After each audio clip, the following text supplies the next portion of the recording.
안녕하세요. 이번 사연은 실제 기쁨조에 대해 탈북 여성의 고백에 대한 사연입니다. 시작 전 구독과 좋아요 부탁드리며 계시는 곳에 행복과 감동이 가득하시길 바랍니다. 가게 문을 올리면 먼지 냄새 대신 샴푸 향이 먼저 반긴다. 불을 켜면 유리창 너머 가을 햇빛이 길게 들이우고 오래된 드라이기의 금속 몸체는 해마다 조금씩 더 무겁다. 나는 스스로를 원장님이라 부르지 않는다. 그저 언니 혹은 이모로 불리면 마음이 편했다. 나에게 원장이라는 말은 어느 때는 부당하게 화려하고 어느 때는 어쩐지 가벼웠다. 무게를 알고 있어서다. 화려함 뒤에 깔린 무게를.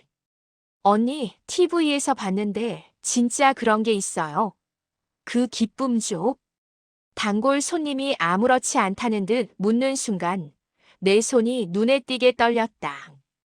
가위를 잡은 검지와 중지 사이로 미세한 떨림이 번졌다. 나는 미용실 거울에 비친 내 눈을 봤다. 40대 중반의 얼굴, 눈꼬리에 잔주름이 분명해진 얼굴. 그런데 가끔은 20살의 나를 닮은 그림자가 스쳐간다. 그때처럼 검은 아이라인, 진한 루즈, 그리고 언제나 우술하던 그들의 명령. 있었죠. 짧게 대답하고 나는 흰 목덜미를 덮고 있는 손님의 머리카락을 조심스레 들어 올렸다. 가위 끝이 다시 차분해지기 시작했다. 사람의 머리를 만지는 일은 묘하게도 사람의 마음을 진정시킨다. 매일 아침 첫 손님 머리를 만지는 이 순간 나는 마음속으로 같은 주문을 외운다. 오늘은 오늘만 살자. 남들이 말하는 그 세계의 이야기는 쉽게 꺼내지 않기로 했다. 누군가의 호기심을 채우기 위해 내 과거를 또다시 잘라내고 염색하고 말려서 내어놓고 싶지 않았다. 하지만 사람의 인연은 참 이상하다. 그날 오후 가게 문이 열리며 젊은 여자가 들어왔다. 불쑥 내민 명함에는 작은 라디오 방송국 로고가 찍혀 있었다. 사연 코너 PD예요. 혹시 전화 주실 수 있을까요? 명함 위에 이름을 읽는 순간 가슴 어딘가가 뜨겁게 욱신거렸다. 그 성씨, 그 이름. 내가 아는 사람의 동생과 같은 이름이었다. 오래전 북녘에서 사라진 한 소녀의 동생. 밤이 되어 셔터를 내리고 혼자 남은 가게에서 나는 의자에 앉아 오래전 몸에 익은 스트레칭을 했다. 발끝을 세우고 허리를 세워 팔을 둥글게 말아 어깨 위로 끌어올린다. 매일 밤 했던 무대에 오르기 전의 호흡. 그런데 어느 순간 나는 멈춰 섰다. 거울 속 내 어깨 위에 오래전의 눈동자가 포개져 있었다. 빨리 해, 미소 잊지 말고. 아니, 이제는 내가 말할 차례다. 나는 서랍을 열어 낡은 볼펜과 노트를 꺼냈다.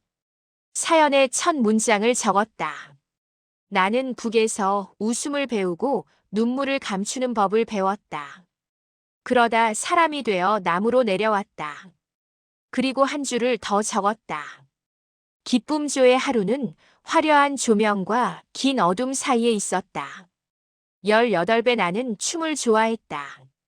평양예술학교의 차가운 복도는 매일 왁스 냄새가 났고 교실 창문 밖으로 보이는 자작나무는 계절을 잊은 듯 늘 침묵하고 있었다. 음악은 내게 자유였다. 팔을 들어 올리는 순간, 발끝으로 서는 순간 나는 분명히 하늘과 가까워졌다. 스승은 말했다. 내 몸은 선이 길다. 표정은 더 길게.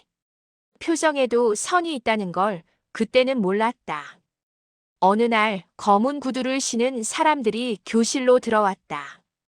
회색 양복, 매끈한 머리 가르마, 말수가 적고 눈매가 예리한 남자들. 우리는 그들을 지도원이라 불렀다. 그들은 아무 말 없이 우리를 바라보았다.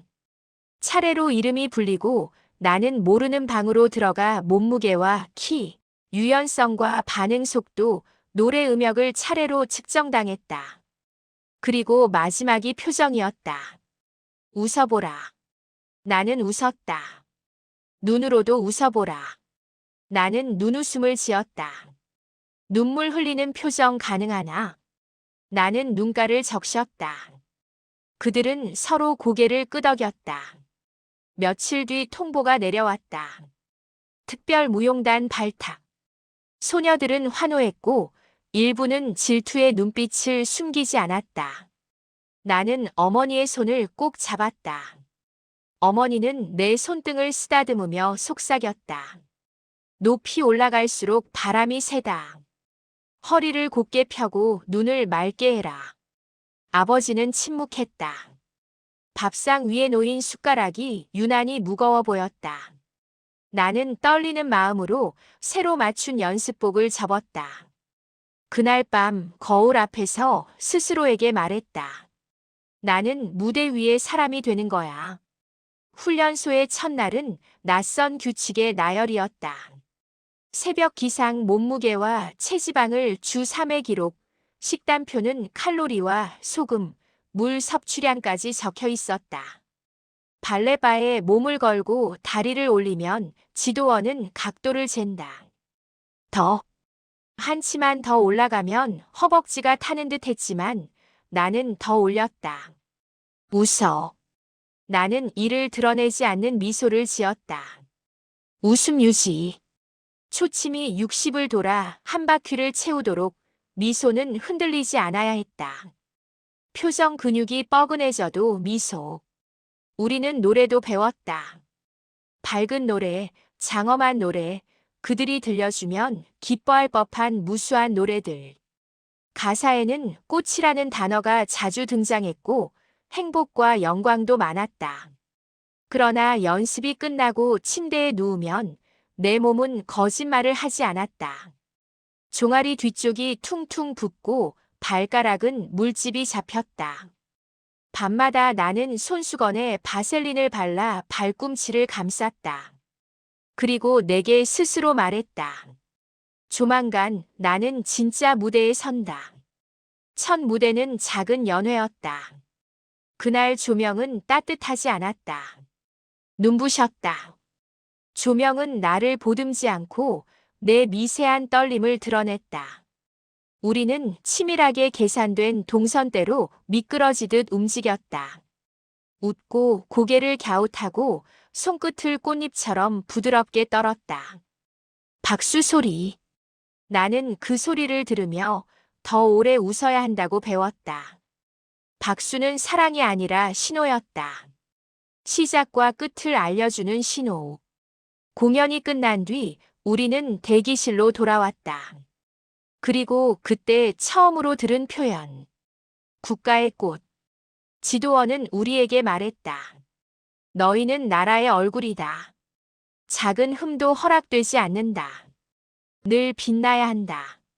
나는 거울을 보았다. 땀과 조명이 뒤섞인 얼굴은 기이하게 아름답고 낯설었다. 그 즈음부터 나는 아주 작은 습관을 들였다. 거울 앞에서 미소를 지으며 조용히 속삭였다. 나는 사람이다. 스스로에게 확인하지 않으면 잊을 것 같았기 때문이다. 하루는 정교하게 잘려 있었다. 새벽 5시 기상, 찬물 세안 5시, 20분 체중 점검 5시 40분. 공복 스트레칭 6시부터 2시간 러닝과 근력. 아침 식사는 계량컵으로 잰 곡물죽, 절여둔 오이 몇 조각, 그리고 물. 우리는 늘 같은 자리에 앉아 같은 속도로 씹었다. 속도를 재는 사람은 늘 있었다. 빨라도 느려도 안 됐다. 똑같이. 오전엔 안무. 음악은 고정되어 있지 않았다. 장단이 변하고 표정이 바뀌어야 했다. 즐거움은 이렇게, 장엄함은 저렇게, 담담한 희망은 또 다르게. 지도원은 표정 스케치를 시켰다. 종이에 웃는 얼굴, 우는 얼굴, 반가운 얼굴, 놀라는 얼굴. 우리는 무용수인 동시에 배우였다. 그러나 누구도 슬픔은 왜 웃음보다 어렵나를 묻지 않았다. 묻는 법을 잊어서가 아니라 묻지 않는 법을 배웠기 때문이다. 오후에는 의상 점검과 미소 훈련. 미소 훈련이라는 단어가 처음엔 우스웠다. 그러나 30분이 지나면 웃음은 근육의 노동이 되었다. 입꼬리를 올리되 잇몸을 보이지 말 것. 눈웃음은 눈꺼풀과 광대의 각을 기억할 것.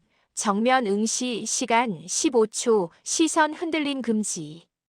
거울 앞에서 수십 명의 얼굴이 동시에 웃고 있을 때면 어쩐지 등골이 서늘해졌다. 우리가 웃고 있는 게 아니라 웃음이 우리를 쓰는 것 같았으니까. 저녁은 주로 리허설이었다. 우리가 공연하는 자리는 때로는 축제였고, 때로는 보고였고, 때로는 환대의 무대였다. 무대의 앞은 밝았고, 무대의 뒤는 어두웠다. 그리고 그 어둠 속에서 우리는 스스로를 다잡았다. 넘어지지 말 것, 웃음 지킬 것, 동료의 실수를 덮을 것. 동료가 발을 헛디디면, 옆선이 미세하게 틀리면 우리는 눈빛으로 서로를 붙잡았다. 그 눈빛은 어쩐지 가족 같았다. 여기서 살아남아야 해. 말하지 않아도 다 아는 한마디. 가끔 무대가 끝난 뒤 돌아오면 사라진 이가 있었다. 말없이 흔적 없이. 우리는 묻지 않았다.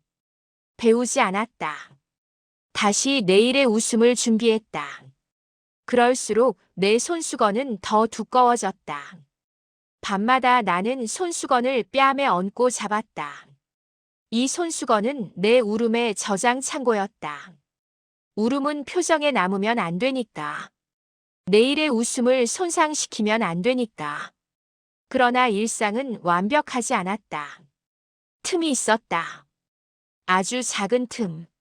늦여름 저녁 베란다 문을 살짝 열면 자작나무 잎이 부딪히는 소리가 났다. 그 소리를 들으며 나는 종종 어머니의 된장국을 떠올렸다. 짭조름하고 깊은 향, 솥뚜껑에서 올라오는 김. 집이라는 말은 그때부터 내게 향기와 같은 것이었다. 집은 곳이 아니라 냄새였다. 나는 그 냄새를 기억하려고 일부러 더 천천히 숨을 쉬었다. 숨에는 기억이 섞이니까. 어느 날 가장 친하던 친구 연희가 낮은 목소리로 물었다. 넌 우리가 꽃이라고 생각해? 나는 대답하지 못했다. 그녀가 웃었다. 난 말이야, 우리가 꽃이라면 밤이 오면 접히는 꽃이었으면 좋겠어. 스스로 접히고 다시 스스로 피는 그런 꽃. 그날 밤 연희는 내 손을 꼭 잡았다. 그 손의 온기를 나는 오래 기억한다. 나중에, 아주 나중에 그 온기는 내게 하나의 신호가 되었다. 지금은 살아야 해. 호출은 언제나 갑작스러웠다. 무대 뒤편 혹은 연습이 끝난 늦은 밤. 좁은 복도를 따라가면 밝은 조명은 어느 순간 사라지고 희미한 전구가 길을 이었다. 우리는 잠깐 이야기라는 표현을 들었다. 지도부에서, 환대 자리에서. 표현은 달랐고 뜻은 비슷했다. 그날도 그랬다. 재킷을 걸칠 틈도 없이 우리는 얇은 드레스 차림으로 따라갔다. 방의 공기는 너무 따뜻했다. 창문은 닫혀 있었고 탁자 위에는 반짝이는 잔과 과일이 놓여 있었다. 웃음은 여전히 의무였고 대화는 정교한 춤처럼 주고받아야 했다. 질문이 오면 적당한 온도의 농담으로 받아치고 시선은 부드럽게 머물렀다가 미끄러져야 했다. 음악은 없었지만 우리는 계속 춤을 추는 중이었다. 내 표정의 각도는 괜찮은가? 내 목선의 그림자는 부드러운가? 내 눈동자는 고요한가? 스스로를 검열하는 목소리가 귀 뒤에서 쉼없이 속삭였다. 그날 밤 연희의 시선이 흔들렸다. 잔을 내려놓는 손이 아주 조금 떨렸다. 나는 손등으로 그녀의 손을 가볍게 눌렀다. 버텨. 그 두 글자를 눈빛으로 건넸다. 그러나 사람은 때로 신호를 받아도 무너진다. 방을 나와 복도를 걸을 때 연희가 휘청였다. 괜찮아? 내 질문에 그녀는 조용히 고개를 저었다. 더는 그 말은 끝나지 못했다. 다음 날 아침 연습실의 자리에 연희는 없었다. 우리는 서로 눈을 마주치지 않았다. 그 일이 있고부터 내 미소는 더 단단해졌다. 단단하다는 건 때로 딱딱하다는 뜻이었다. 내 표정은 부드러움을 잃지 않도록 매일 갈아야 했다. 나는 사람이다. 이 문장을 하루에도 몇 번씩 반복했다. 그런데 이상한 일이었다. 나는 사람이다라고 말하는 순간 나는 오히려 인형이 된 것 같았다. 사람이라면 이 말을 굳이 반복하지 않아도 알 것이다. 반복해야만 하는 나는 어디서부터 사람일까? 그 무렵 집에서 소식이 왔다. 아버지가 몸이 안 좋다는 정갈이었다. 허리와 무릎이 동시에 나빠졌다고 했다. 어머니는 짧은 편지를 보내왔다. 글씨는 떨렸고 마지막 줄에는 이렇게 적혀 있었다. 너는 너의 자리에서 무사하거라. 무사. 그 말의 무게를 나는 나중에서야 안다. 무사하라는 말에는 돌아오라는 말과 가지 말라는 말이 동시에 들어 있었다. 어느 쪽으로도 기울지 않으며 버티라는 말. 버팀은 사람을 소모시킨다. 밤마다 복도의 끝에서 나는 창문을 열었다. 아주 조금. 칠흑 같은 밤 공기가 들어오면 숨이 트였다. 나는 마음속으로 길을 그렸다. 만약 여기서 도망친다면 어느 문으로 나가 어느 길로 갈 것인가. 길은 금방 끊겼다. 나 하나가 떠나면 남은 사람들에게 무슨 일이 일어날지 나는 알고 있었다. 떠남은 자유가 아니라 형벌일 수도 있었다. 그래서 나는 매일 도망치지 않기로 결심했고 매일 다시 도망칠 가능성을 마음속에 접어두었다. 사람은 언젠가 한 번은 자기를 위해 뛰어야 하니까. 어느 늦겨울 밤 호출이 또 왔다. 방은 전보다 더 조용했고 잔은 더 반짝였다. 우리는 웃었고 대답했고 잔을 들었다. 문득 내 앞에 앉은 한 사람이 묻는다. 행복하오? 질문은 가볍게 던져진 농담 같았으나 나는 그 순간 지면으로 푹 꺼지는 기분을 맛봤다. 무엇으로 대답해야 했을까? 예, 행복합니다라고 말하면 내 입술은 거짓으로 번들거릴 것이고 아닙니다라고 말하면 내 내일은 어떻게 될까? 나는 준비한 미소를 조금 더 올리며 말했다. 공연이 잘 끝나면 행복합니다. 대답은 정답처럼 들렸고 정답의 기분은 언제나 허전했다. 그날 밤 돌아오는 복도 끝에서 나는 다시 창문을 열었다. 차가운 공기가 뺨을 스쳤다. 뺨은 여전히 드라이기로 말린 것처럼 뜨겁고 심장은 얇게 떨렸다. 나는 손수건을 꺼내 그 얇은 떨림을 덮었다. 그리고 속삭였다. 언젠가 나는 나로 살 것이다. 결심은 천둥처럼 오지 않았다. 미세한 균열이 매일 밤 조금씩 넓어졌고 어느 날 그 균열로 빛 한 줄기가 스며들었다.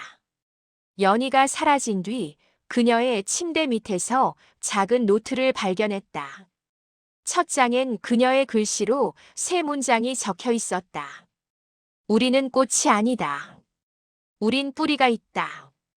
뿌리는 움직일 수 있다. 나는 그 문장을 수십 번, 수백 번 읽었다. 뿌리는 움직일 수 있다. 그 문장이 내 발바닥에 감각을 돌려줬다. 나는 그동안 지도원들의 움직임을 습관처럼 관찰해왔다. 누가 어느 시간에 어디서 담배를 피우는지, 순찰은 어느 방향에서 시작되는지, 문은 어떤 때 덜 잠기는지. 관찰은 춤과 닮아 있었다. 타이밍과 호흡의 문제였다. 그리고 나는 무용수였다. 움직임의 사람. 이제 움직임을 무대로만 쓰지 않기로 했다. 밤마다 지도원들이 교대하는 시각에 나는 잠들지 않았고 복도 끝 창문으로 가서 바깥 공기를 맡았다. 공기의 온도는 계절과 함께 변했다. 봄이 가까워 오고 있었다. 강의 얼음은 가장자리부터 깨진다. 가장자리 그곳이 내가 서 있을 자리였다. 나는 한 사람을 떠올렸다. 연희의 동생. 어릴 적 연희가 자랑하듯 보여주던 작은 사진 속 소년. 이름은 준. 라디오 명함의 이름과 같았다. 남쪽으로 내려온 그 소년이 이제 PD가 되어 내게 명함을 내밀었다고 상상하니 어쩐지 숨이 쉬어졌다. 상상은 사람을 살게 한다. 나는 내 탈출도 상상했다. 상상이 길을 만든다. 계획은 단순했다. 단순하되 느슨하지 않았다. 공연이 없는 비선호 시간, 비 오는 밤, 교대가 겹치는 7분의 공백. 준비물은 작고 확실했다. 평범한 회색 치마, 가장 낡은 구두쇠 구두는 소리가 크다. 머리를 질끈 묶을 고무줄 하나, 그리고 작은 바늘과 실. 바늘과 실은 옷의 단추를 고치는 척하며 감추기 쉽다. 나는 바늘 끝을 혀끝에 대어 촉을 세우며 주문처럼 중얼거렸다. 나를 잊자. 끊어진 것을 잊자. 비는 약속처럼 내렸다. 땅이 젖고 소리가 섞이면 발소리는 배경 속으로 숨는다. 그날 밤 나는 환한 복도를 거슬러 어두운 계단으로 내려갔다. 심장이 귀에서 뛰었다. 늘 가던 루트의 반대편 문을 택했다. 그 문은 평소엔 굳게 잠겨 있었으나 비 오는 날엔 헐거웠다. 나도 그랬다. 비 오는 날 사람들은 느슨해지고 경계는 조금 내려앉는다. 나는 문고리를 눌렀다. 삐걱. 아주 작은 비명 소리. 나는 숨을 멈추고 3초를 세었다. 1, 2, 3. 다시. 문이 열렸다. 밖은 더 어두웠다. 어둠은 내 편 같기도 하고 적 같기도 했다. 익숙한 건물의 모서리들이 낯선 그림자로 변했다. 나는 벽을 따라 걸었다. 발 뒤꿈치를 들고 무게를 앞쪽으로 실으며 무용수가 어둠에서 걷는 법. 모퉁이를 돌자 멀리서 담배 불빛이 번졌다. 나는 몸을 더 붙였다. 그때 어릴 적 집에 장독대 냄새가 갑자기 코끝을 스쳤다. 환각일까? 아니면 비가 그런 냄새를 몰고 오는 걸까? 그 냄새가 나를 밀었다. 달아. 담장 아래 오래전부터 눈여겨본 낮은 배수구가 있었다. 배수구 철망은 오래되어 한쪽 나사가 헐거웠다. 나는 바늘을 꺼내 그 나사를 천천히 돌렸다. 비에 젖은 손가락이 미끄러졌다. 다시. 천천히. 나사는 버티다가 마침내 한 뼘 밀렸다. 철망이 들렸다. 나는 몸을 비틀어 그 좁은 입구를 통과했다. 무릎이 긁혀 따끔했다. 뒤에서 누군가의 발소리가 들렸는지 아니면 내 심장이 발소리로 변한 건지 알 수 없었다. 나는 기었다. 허리는 낮게, 호흡은 얕게. 배수구에 물 흐르는 소리가 내 호흡을 숨겨줬다. 바깥은 더 넓은 어둠이었다. 나는 담을 돌고 낮은 수풀 밑으로 몸을 숨겼다. 비는 옷을 파고들어 내 체온을 훔치고 있었다. 그러나 춥지 않았다. 살아있다는 감각이 몸을 데웠다. 지금은 뛰지 마라. 천천히. 너무 조용히. 수풀 사이로 멀리 도로가 희미하게 보였다. 나는 돌틈에 낀 흙을 쥐어 손바닥에 땀을 지웠다. 그때 호루라기 소리가 멀리서 한 번, 두 번 울렸다. 내 몸이 얼어붙었다. 숨이 목에 걸렸다. 그러나 소리는 금방 잦아들었다. 비에 묻혔다. 나는 발을 옮겼다. 한 걸음, 두 걸음. 그리고 어느 순간 발밑 땅의 느낌이 달라졌다. 흙에서 자갈로, 자갈에서 콘크리트로. 길이었다. 길. 내 앞에 길이 있었다. 나는 울지 않았다. 울면 시야가 흐려진다. 대신 입술을 깨물었다. 핏맛이 났다. 살아있다는 증거였다. 달아. 내 온몸이 한 목소리로 말했다. 달아. 그 밤 나는 끝내 강가의 어둠 속에 도착했다. 강은 검은 비단처럼 흐르고 있었다. 겨울 끝, 봄의 초입. 얼음과 물이 싸우는 계절. 나는 신발을 벗어들고 발을 담갔다. 차가운 전기가 발목을 타고 심장으로 올라왔다. 나는 이를 깨물었고 발을 더 내디뎠다. 물은 허벅지, 허리, 갈비뼈 쪽까지 올라왔다. 숨이 짧아졌다. 그러나 물은 나를 밀어주었다. 물살은 때로 도망치는 자의 편이었다. 중간쯤에서 바닥이 미끄러졌다. 나는 허우적거렸다. 그 순간 연희의 손이 내 손을 다시 잡는 듯 했다. 뿌리는 움직일 수 있다. 나는 팔을 뻗었다. 물살을 갈랐다. 그리고 미끄러지듯 반대편의 진흙 위로 넘어졌다. 숨이 터졌다. 하늘을 보니 비가 여전히 내리고 있었다. 비는 공평했다. 북녘에도 남녘에도 강 위에도 내 얼굴 위에도. 나는 엎드린 채로 울었다. 울음은 악기처럼 몸을 통과했다. 오랫동안 저장해둔 울음이 손수건 없이도 흘렀다. 그 밤 나는 내 울음을 허락했다. 그리고 다시 조용히 몸을 일으켰다. 살아야 한다. 그 한 줄의 대사가 내 전부였다. 남쪽의 첫 새벽은 너무 조용해서 무서웠다. 소란이 사라진 자리에서 사람은 자기 심장 소리에 놀란다. 보호소의 담요는 포근했고 따뜻한 국물은 눈물을 불렀다. 천천히 드세요. 나를 바라보는 눈빛은 처음 보는 종류였다.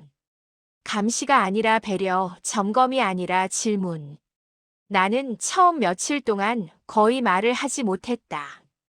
말을 하면 모든 것이 흘러나올까봐. 한 달쯤 지나 나는 작은 미용학원 문을 열었다. 가위와 빗, 드라이기와 로울빛, 땀과 샴푸 냄새. 놀랍게도 그 모든 것이 내게 익숙했다. 온종일 사람의 머리칼을 만지면 밤에 악몽을 덜 꿨다. 머리카락은 거짓말을 하지 않는다. 정직하게 엉키고 정직하게 풀린다. 한 올 한 올 풀다 보면 마음도 따라 풀렸다. 선생은 내 손을 보고 말했다. 손이 아주 섬세하네. 나는 속으로 대답했다. 나는 오랫동안 표정을 다듬는 일을 했으니까요. 처음 맡은 손님은 할머니였다. 새하얀 머리. 딱히 예쁘게는 말고 그냥 살기 편하게 해줘. 나는 고개를 끄덕이고 가위를 들었다. 가위가 칙 소리를 내며 머리카락을 잘랐다. 그 소리에 내 오래된 문장 하나가 잘려나가는 듯 했다. 국가의 꽃. 가위질을 할수록 그 말은 가벼워졌다. 꽃은 누구에게도 소유되지 않는다는 사실을 나는 가위로 배웠다. 가끔 거울 속에 내가 웃지 않아도 괜찮았다. 손님이 웃으면 나도 웃었고 손님이 울면 나는 잠시 손을 멈추고 기다렸다. 기다림은 미용의 절반이었다. 기다림은 삶의 절반이기도 했다. 어느 날 젊은 여자 PD가 들어와 명함을 내밀었다. 사연 코너 해보실래요? 그녀의 이름을 듣는 순간 내 가슴 어딘가가 낮게 울렸다. 연희의 동생 이름. 나는 명함을 쥔 채 천천히 숨을 들이켰다. 이제 말할 수 있을까? 라디오 스튜디오는 미용실과 닮아 있었다. 조용한 기계음, 둥근 의자, 거울 대신 유리, 드라이기 대신 마이크. PD는 부드럽게 말했다. 편한 호흡으로, 편한 속도로. 그 말은 내게 이제 너는 사람이다라는 선언처럼 들렸다. 나는 마이크 앞에서 손수건을 펼치고 오래전 문장들을 한 줄씩 꺼냈다. 우리는 꽃이 아니었습니다. 우리는 뿌리가 있었고 그 뿌리를 지키려고 안간힘을 썼습니다. 때로는 웃음으로, 때로는 침묵으로. 그리고 나는 어느 비 오는 밤, 내 뿌리를 스스로 뽑아 다른 땅에 심었습니다. 나는 연희 이야기를 했다. 그리고 명함의 이름을 가리키며 물었다. 혹시 누님이 연희였나요? PD의 눈이 커졌다. 그녀는 고개를 끄덕였다. 네. 누나 얘기를 아세요? 나는 말했다. 누나가 내 손을 잡아줬어요. 마지막까지. 우리는 말없이 서로를 향해 허리를 숙였다. 그 인사는 살아남은 자들이 주고받는 조용한 합의였다. 서로를 용서하자. 그리고 앞으로 살아가자. 그날 밤 집으로 돌아와 나는 거울을 보았다. 나는 웃지 않았다. 그럼에도 얼굴은 밝았다. 웃음 없이도 밝을 수 있음을 나는 늦게 배웠다. 아침 9시 가게 문을 연다. 환한 가을 햇살이 문턱을 넘어오고 의자 위에 검은 보자기가 바람에 살짝 들린다. 오늘 첫 손님은 취업 면접을 앞둔 청년이었다. 단정하면서도 너무 딱딱하진 않게요. 나는 고개를 끄덕이고 빗을 들었다. 가위가 공기를 가르는 소리가 잔잔한 음악처럼 흐른다. 청년의 머리칼이 바닥에 떨어질 때마다 세상의 무게가 조금씩 가벼워지는 것 같았다. 긴장되죠? 내가 묻자 청년이 웃었다. 네. 그런데 이모 손이 너무 안정적이라 마음이 차분해져요. 나는 그 말이 고마워 가위를 잠시 멈추고 청년의 눈을 바라봤다. 사람 머리를 만지는 일은 사람 마음을 만지는 일이기도 해요. 오늘 잘 될 거예요. 청년은 고개를 끄덕였다. 거울 속에서 그의 어깨가 조금 내려앉는 게 보였다. 점심 무렵 젊은 PD가 카메라 하나 없이 조용히 들렀다. 사연 방송됐어요. 댓글이 따뜻해요. 그녀는 휴대폰을 내 앞에 내밀었다. 낯선 사람들의 글. 용기 내줘서 고맙습니다. 이제는 당신이 당신으로 사세요. 나는 화면을 오래 보지 못했다. 눈이 뜨거워져서 대신 미소를 지었다. 그 미소는 훈련된 미소가 아니었다. 내 것이었다. 저녁이 되어 셔터를 내리기 전 나는 하루의 마지막 손님 머리를 말렸다. 따뜻한 바람이 머리카락 사이를 지나며 작은 빛을 만들었다. 바람 속에서 나는 오래전 무대의 조명을 잠깐 떠올렸다. 그리고 곧 그것을 내려놓았다. 오늘의 빛은 내 손에서 나온다. 내 선택에서, 내 호흡에서. 나는 샴푸대를 닫고 수건을 개고 의자 높이를 내려놓는다. 문을 닫기 전 거울 앞에 서서 천천히 허리를 편다. 발끝을 세우고 팔을 둥글게. 무대에서 하던 동작을 아주 잠깐. 이젠 누구의 명령도 아니다. 내 몸을, 내 마음이 움직이는 작은 춤. 나는 웃지 않는다. 그럼에도 거울 속 얼굴이 따뜻하다. 불을 끄고 문을 나서며 나는 마음속으로 한 줄을 적는다. 그때는 꽃이라 불렸지만 이제는 뿌리 내린 사람으로 산다. 노란 가로등 불빛 아래서 바람이 가볍게 스친다. 나는 내일 아침 첫 손님을 떠올린다. 또 다른 머리칼, 또 다른 마음. 그리고 또 한 번 나는 나의 자리를 지킬 것이다. 이 작은 미용실에서 한 사람의 삶으로. 남쪽의 첫 새벽은 너무 조용해서 무서웠다. 소란이 사라진 자리에서 사람은 자기 심장 소리에 놀란다. 보호소의 담요는 포근했고 따뜻한 국물은 눈물을 불렀다. 천천히 드세요. 나를 바라보는 눈빛은 처음 보는 종류였다. 감시가 아니라 배려, 점검이 아니라 질문. 나는 처음 며칠 동안 거의 말을 하지 못했다. 말을 하면 모든 것이 흘러나올까봐. 한 달쯤 지나 나는 작은 미용학원 문을 열었다. 가위와 빗, 드라이기와 로울빛, 땀과 샴푸 냄새.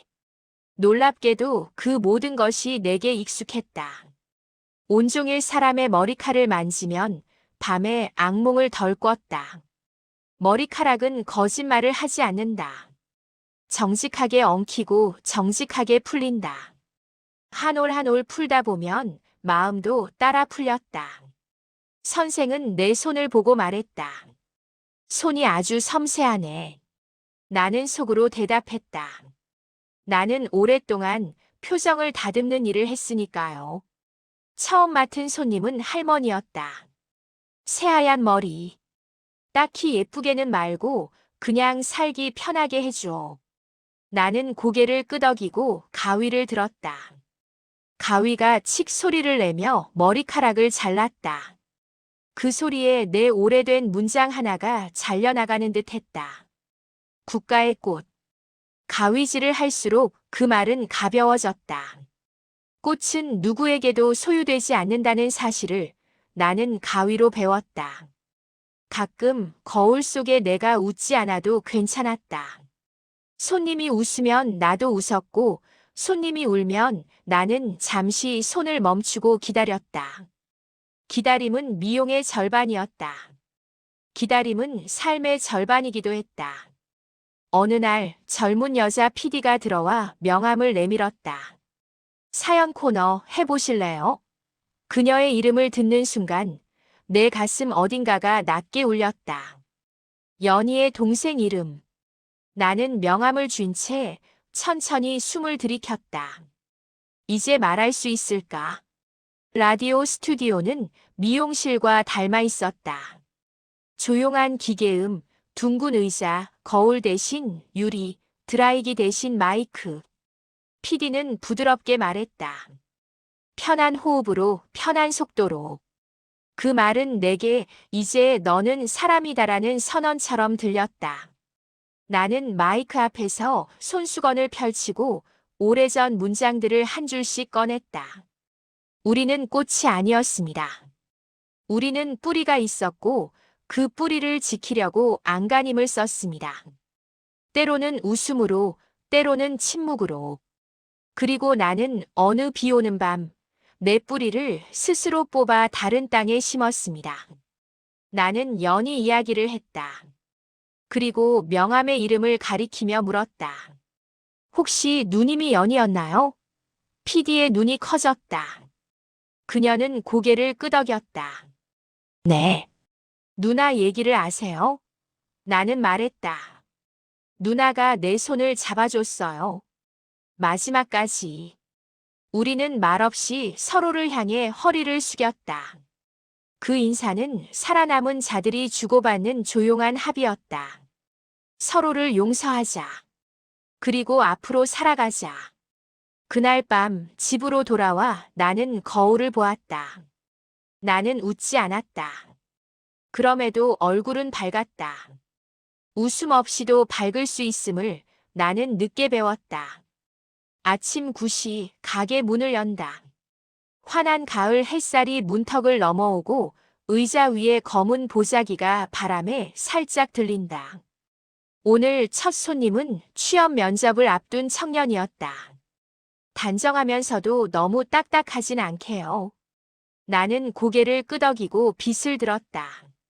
가위가 공기를 가르는 소리가 잔잔한 음악처럼 흐른다. 청년의 머리칼이 바닥에 떨어질 때마다 세상의 무게가 조금씩 가벼워지는 것 같았다. 긴장되죠? 내가 묻자 청년이 웃었다. 네. 그런데 이모 손이 너무 안정적이라 마음이 차분해져요. 나는 그 말이 고마워 가위를 잠시 멈추고 청년의 눈을 바라봤다. 사람 머리를 만지는 일은 사람 마음을 만지는 일이기도 해요. 오늘 잘 될 거예요. 청년은 고개를 끄덕였다. 거울 속에서 그의 어깨가 조금 내려앉는 게 보였다. 점심 무렵 젊은 PD가 카메라 하나 없이 조용히 들렀다. 사연 방송됐어요. 댓글이 따뜻해요. 그녀는 휴대폰을 내 앞에 내밀었다. 낯선 사람들의 글. 용기 내줘서 고맙습니다. 이제는 당신이 당신으로 사세요. 나는 화면을 오래 보지 못했다. 눈이 뜨거워져서 대신 미소를 지었다. 그 미소는 훈련된 미소가 아니었다. 내 것이었다.